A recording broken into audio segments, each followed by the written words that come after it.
예전같이 벌 거라는 생각도 잘못, 예전같이 써도 된다라는 생각도 잘못, 예전같이 뿔낼 수 있다는 생각도 잘못된 생각이에요. 돈으로 행복해지기 위한 돈, 이문학 토크쇼. 돈은 머니. 네.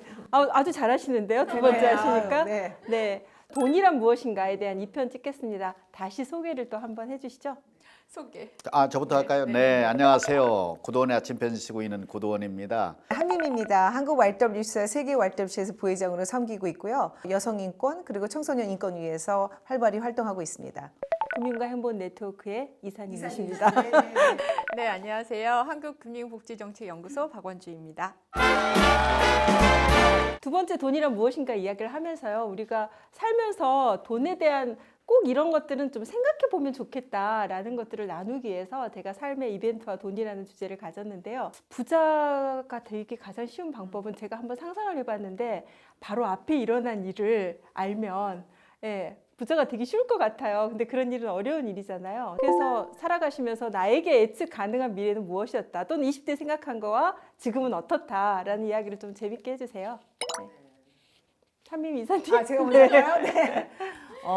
저는 개인적으로 제 모든 삶이 예측 가능한 게 없었어요. 결혼도 그러신 거예요? 네, 결혼도 전 독신주의자였고, 정말요? 네, 첫사랑이랑 의외로. 결혼해서 생각보다 빨리 결혼했습니다. 네, 그래서 전혀 예측하지 못했고, 그리고 전 정말 인생이 반전의 반전이었어요. 그래서 전 에피소드 얘기했듯이 아버지 때문에 생각지 못했던 정말 거의 망명의 생활을 했었고, 사춘기 때 또 생각지 못했던 사기를 당해서 결혼 초에 진짜 남의 빚까지 갚는 사실 그런 일도 있었어요. 또 예측 못했던 솔직히 지병도 얻었고 사실 참 예측하지 못했던 반전의 연속이었는데 사실 그 반전 속에서 이 어떻게 보면 남들이 봤을 때는 참 안 좋은 일들이 불행한 일들이 저에게는 축복의 기회로 됐던 네. 정말 저는 그런 지금에까지도 그렇게 하셔서 참 감사하게 생각하고 있어요. 네, 많은 일들이 예측이 불가능한 네네. 일이었다. 네. 그 같은 얘기 같아요. 대학을 다니다 이제 긴급조치 구호로 제적되면서 인생이 파탄나고 쫑난 청년이 되고 할 일이 없어서 책을 읽고 포장마차 하다가 하루 만에 접고 땅 짓고 헤엄치는 장사가 문방구라고 그래서 문방구 하려고 했다가 사기당하고 너무 나랑 웨딩드레스 디자이너 생활을 5년 하고 제가 그런 거 못 느껴요. 근데 이제 정말 반전인데요? 정말 반전인데요? 아니 그러면서 이제 제 아내가 2번의 유사를 하고 거의 이제 파탄지경에 이르고 그런 굴곡이 많은 삶이었는데 지금 아까 축복을 말씀하셨는데 저는 글을 쓰는 사람이잖아요. 그것이 나중에 제가 쓰는 글의 재료들이 됐어요. 미래가 어떻게 펼쳐질지는 모르는데 옛날보다는 훨씬 제가 디자인한 대로 꿈을 꾸는 대로 이루어가는 과정에 있다. 그것도 정말 감사한 조건이죠. 네.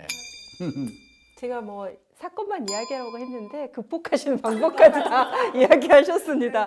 그러면 소장님 와서 두 분은 예측 미래 불가능한 지금 미래를 이야기하셨고요. 우리는 좀 예측 가능하게 했던 일들이 있을까요? 우리의 만남은 예측 다 가능한 건 아니죠. 아니죠. 네. 예측 가능한 거 뭐가 있으셨어요? 비교적 저는 네. 지금까지는 참 감사하게 그다지 아주 힘들었던 순간 많지는 않았던 것 같아요. 너무 감사하게도. 그렇다고 해서 끝까지 그럴 거라는 보장이 없잖아요. 근데 맞아요. 계획이 네. 있으세요. 우리가 요즘에 유행하는 말이 있잖아요. 계획이 있으세요, 항상. 어릴 때부터 그랬던 것 같아요. 내가 뭘 하고자 하면 그 하고자 하는 바는 반드시 하려고 노력했던 것 같고 그리고 나름대로 예측 가능한 삶을 살려고 노력했던 것 같은데 근데 생각해야 될 거는 인생은 통으로 보라라는 얘기 있잖아요. 끊어서 보지 말고 통으로 보라는 얘기를 많이 하는데 통으로 봤을 때는 또 나중에 어떤 시련이 어떤 또 예측 불가능한 사건이 저한테 일어날지 아무도 모르는 거거든요. 그래서 어쨌든 저는 제가 할 수 있는 상황에서는 순간순간 재밌게 행복하게 살자. 이게 이제 저의 모토예요. 네. 어떠세요? 아니, 저 시간이 없어서요. 패스하도록 하겠습니다. 인생에서 돈이 필요한 때를 이벤트라고 봤을 때, 야, 내가 살면서 정말 이때는 돈이 정말 필요했다. 또는 돈이 그만큼 필요하지 않아도 했었다. 감당했었다. 그리고 어려움이 있었으면 그걸 어떻게 그 이벤트를 극복하셨는지 그 이야기를 좀 나눠주시면 좋을 것 같아요. 필요했었다. 저는 아까 1편에서 얘기한 것처럼 경력 단절 시기에 스스로 돈을 벌어야 되겠다 이런 생각을 되게 많이 했거든요. 금융권에 있다가 경력 혹시 단절을 그때 겪었는데 경력 단절이 되니까 좀 자존감이 좀 떨어졌어요. 떨어졌어요. 네. 네. 그러니까 쌍둥이를 키우는 기쁨은 되게 컸지만 내 이름을 잃어버린 것 같은 조급함이 있었어요. 왜냐하면 나는 항상 내 이름으로 불려졌는데 어느 순간 누구 엄마 이렇게 불려지는 순간들이 생기고 그 순간들에 대한 좀 조급함? 내 인생이 이렇게 되는 건가? 그래서 사실은 24개월밖에 안 된 아이들을 어린이집에 맡기고 제가 경력 단절을 극복하기 위한 나름의 노력을 되게 많이 했던 것 같아요. 뭐 하늘이 독서지도사 자격증도 따고요. 뭐 미세스키 영어 공부방 선생님도 하고요. 평생 뭐 교육 자격증도 따고요. 굉장히 열심히 살았던 것 같아요. 그런데 제 인생에 이때 딱 터닝 포인트 하나 생겼는데 그게 뭐냐면 제가 갖고 있는 CFP 국제공인재무설계사라는 이제 재무설계 자격증을 2007년도에 11월 달에 땄죠. 그걸 따고 나서 제 인생은 지금까지 금융과 관련된 일을 쭉 하고 있는데 인생의 순간순간 기쁜 순간들이 얼마나 많아요. 그러니까 보통은 아이를 낳는 순간이 제일 기쁘고 뭐 결혼한 순간이 애 제일 낳는 기쁘고 순간이 제일 기쁘고. 아이를 처음 봤을 때 뭐 네네. 이렇다는데 물론 그때도 엄청 기쁜데 저는 제 인생에 제일 기뻤던 순간이 그 CFP 자격증을 합격하는 날. 그날 무슨 느낌을 받았냐면 이제 드디어 내 이름을 가지고 내가 오랫동안 내 일을 정말 재밌게 할 수 있겠구나. 우리 인생의 이벤트 할 때는 뭐 결혼이 크잖아요. 근데 저는 결혼을 전기밥솥 하나 놓고 시작을 했어요. 그리고 워낙 잘생겨가지고 주변에 다 떠나버리고 유일하게 남은 한 여인과 이제 전기밥솥 하나 놓고 결혼을 하고 신혼여행 갈 돈이 없어서 이제 그 가장 큰 이벤트의 하나인데 그걸 놓쳤죠. 그리고 이제 고생 많이 하고 부부싸움이 심하고 격해지고.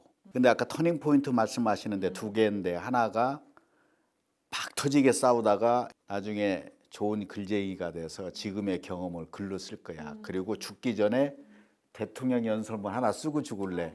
이렇게 말을 한 거예요. 이루신 거네. 그게 이루어진 거예요. 20년 후에 실제로. 그리고 또 하나의 포인트가 아까 날짜를 말씀하시는데 2001년 8월 1일 고도원의 아침 편지.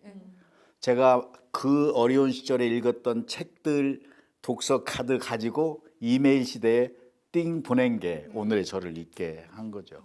선생님 어떠세요? 뭐 이벤트를 극복했던 사례들을 좀 이야기해 주세요. 그러니까 뭐 펑 하고 터져버리면 네. 이건 어떻게든 해결해야 되는데 맞아요. 돈으로 해결해야 되는데 더군다나 네. 그런데 이게 돈으로 해결해야 되는데 해결됐는지 아니면 돈이 아는 것으로 해결될 수 있었는지 이런. 실제로 저는 저희가 사기가 당해서 그 하신 분이 이게 도망을 쳤어요, 나라를 한국을.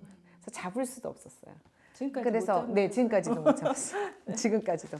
그런데 그 바람에 전혀 생각지 못했던 영화계의 저희 남편이 예, 전혀 그쪽에 뭐 전문가도 아니고 배우, 예. 그리고 갑자기 한국으로 들어왔죠. 왜냐면 애가 있으니까 애를 맡겨야 되니까.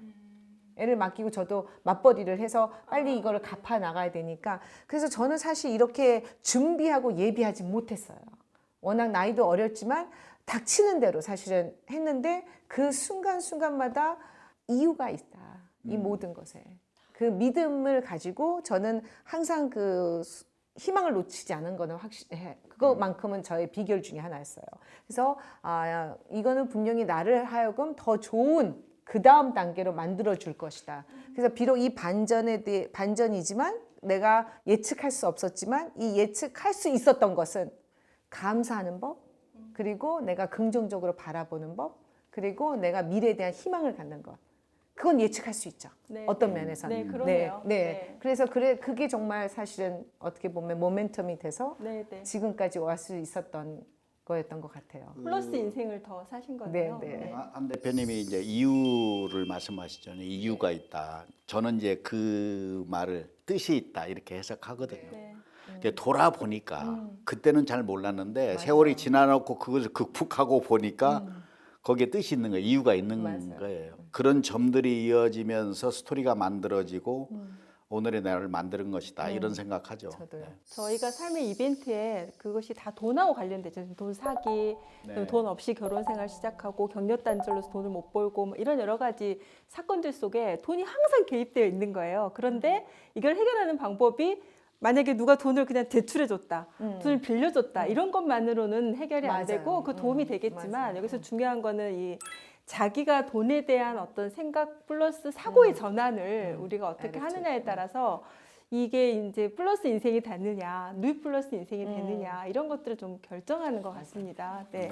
그래서 이렇게 어떤 삶을 살아가면서 우리가 돈에 대한 생각을 안 할 수 없고 돈과 관련돼서 살아가고는 있지만 이걸 극복하는 방법은 돈 외에 이런 어떤 사고의 전환, 마인드, 자신들의 어떤 가치 이런 것들이 굉장히 중요하다 생각이 드는데요.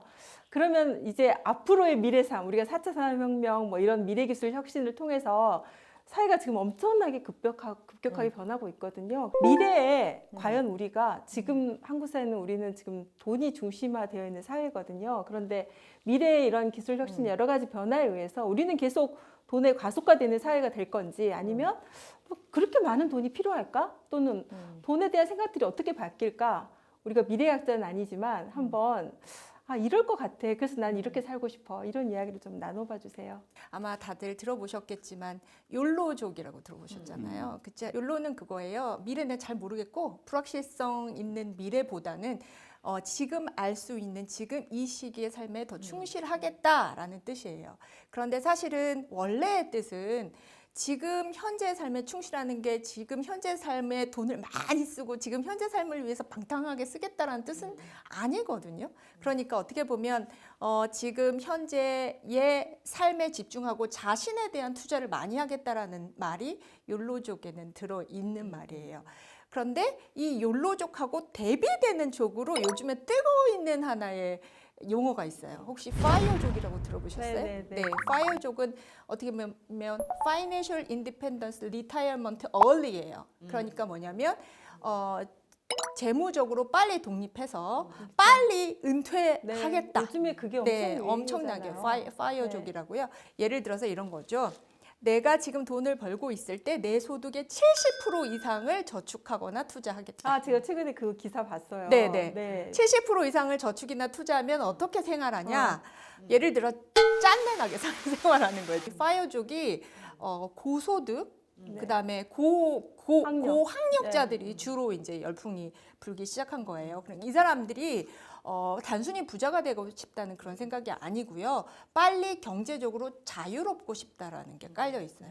그래서 지금 내가 벌 때 내 소득의 상당 부분을 저축해서 40세 은퇴를 하고 70%를 40대요? 네. 40대 은퇴를 하고 그 이후의 삶은 내가 좀 자유롭게 살고 싶다. 근데 저는 그 의미를 조금 더 들여다보면 이 의미가 있는 것 같아요. 뭐냐면 지금은 내가 하기 싫은 일도 먹고 살려고 돈을 벌어야 되잖아요. 그런데 이제 그런 거 안 하고 싶다는 거예요. 일을 안 내가 하겠다고 돈을 안 벌겠다는 게 아니라 자유롭고 내가 싶다. 돈을 어느 정도 네. 경제적으로 자유롭게 되면 그 이후의 삶은 내가 하고 싶은 거 내가 하면서 살 수 있지 않느냐. 어떻게 보면은 자신의 삶의 기준점을 우리가 기준 얘기 많이 했는데 기준점을 세우는 거나 똑같은 거거든요. 그래서 그래서- 그 문제로 네. 미국에서 실제 그 포럼 같은 게 열렸는데요. 네네네.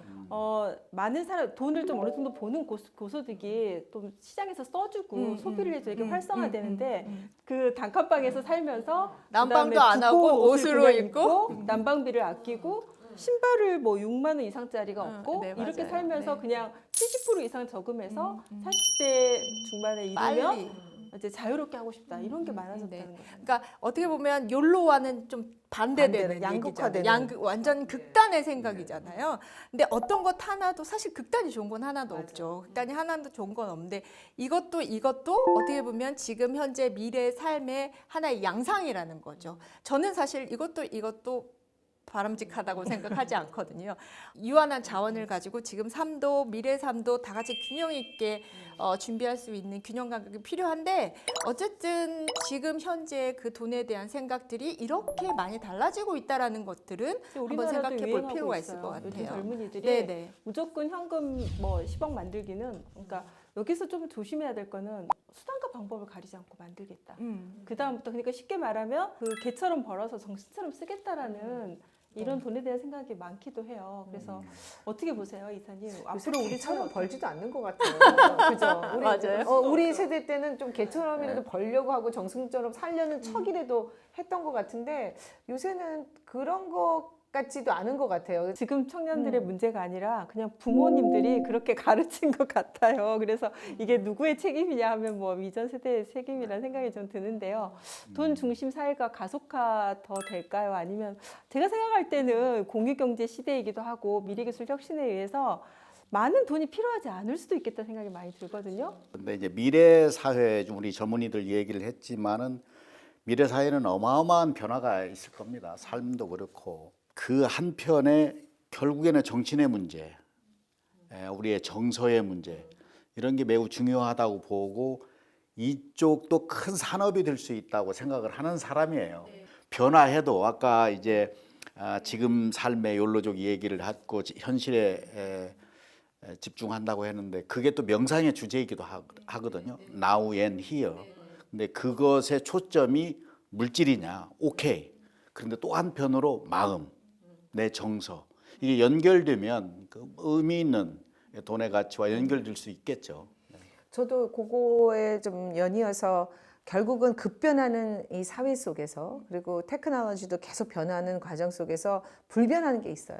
그게 뭐냐면 컨텐츠입니다. 네. 영화는 50년대, 40년대, 30년대만 와도 그게 드라마라는 옷으로 다시 입을 수 있고 또 다른 영화로도 재탄생할 수 있고 또 모바일 컨텐츠로도 다시 만들어질 수 있고 유튜브 지금 다양한 소통의 채널은 생기고 있지만 사실 컨텐츠가 이제 결국은 저는 힘이라고 생각하거든요. 네네. 그 4차 산업혁명 시대에 지금 가장 큰 문제가 뭐냐면 우리의 일자리를 로봇이 뺏어간다잖아요. 어떻게 보면 점점 이제 일자리가 줄어들고 일자리가 줄어든다는 건 소득이 줄어든다는 거죠. 소득을 벌 수 있는 시간도 되게 유한하고 소득을 번다 하더라도 지금과 같은 저성장 국면에서 예전과 같은 소득을 창출하기 어렵고 실제로 가처분 소득이라는 게 마이너스 성장률로 뒤집어진 지 됐거든요. 작년에 벌써 마이너스 성장률을 보이고 있는 상황이기 때문에 어떻게 보면 우리가 돈에 대한 생각의 전환이 빨리빨리 돼야 될 필요가 있을 것 같아요. 세상은 변하고 있는데 예전같이 벌 거라는 생각도 잘못, 예전같이 써도 된다라는 생각도 잘못, 예전같이 뿔낼 수 있다는 생각도 잘못된 생각이에요. 그렇기 때문에 지금은 내가 나를 알아채기라는 얘기 우리 많이 했잖아요. 나를 알아채서 내가 벌 수 있는 것과 내가 쓸 수 있는 것과 내가 어느 정도 써서 내가 스스로 만족하고 스스로 살아가질 수 있는지에 대한 깨달음이 굉장히 중요한 것 같아요. 우리가 지금 돈과 관련돼서 해야 될 일은 변화하는 세상을 잘 읽고 그 변하는 세상에서 자기 자신을 올바로 직시하고 내가 어떤 삶을 내 스스로의 주체적인 삶에 의해서 선택할 것인가 이런 것들을 생각하는 게 지금 우리가 해야 될 일, 앞으로 해야 될 일이 아닌가 생각해봐요. 뭐 중요한 포인트를 좀 말씀을 하셨는데 자, 앞으로는 이제 로봇이라든지 기계가 많은 일들을 기능적인 것들을 하잖아요. 네. 뭐 수자 계산도 다 걔들이 네. 하고. 근데 그 얘기는 사람에게 어마어마한 여유의 시간이 생긴다는 뜻이거든요. 그렇죠. 바꿔 말하면. 원하든 원치 않든 네, 네. 맞아요. 그 무한한 그 여가의 시간을 어떻게 보내느냐. 네. 물론 여기에 돈이 필요하죠. 네, 그렇죠. 그런데 여기에 정신 아까 말한 네. 콘텐츠, 문화 이런 게 필요한 거거든요. 이 산업은 절대로 소멸되지 않습니다. 영화 망하지 않아요. 네. 자기의 재능과 이 여가 시간, 남은 시간의 문화, 앞으로의 흐름을 어떻게 연결시키느냐. 요게 돈이 될 수 있다고 보는 거예요. 네. 그래서 우리가 삶의 여러 가지 이벤트, 그다음 과거의 삶도 그대로 있고 현재, 미래의 삶이라는 게 있는데 다 동의하시는 거는 여기 다 돈과 관련이 있다. 그리고 다 어려움도 있다. 그런데 극복할 수 있는 방법도 다 있다. 그리고 사고의 전환도 중요하다. 근데 이제 마지막으로 제가 이렇게 딱 말씀하신 걸 한번 이렇게 생각을 해보니까요.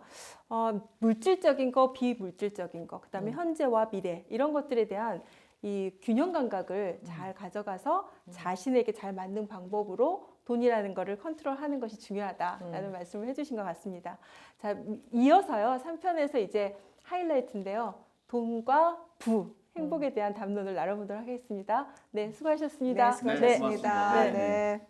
제가 볼 때 자녀들이 좀 업그레이드 돼서 태어나기 때문에 전 만약에라는 얘기를 참 많이 했던 것 같아요. 힘들게 살고 있어요. 함께 해보면 좋겠어요.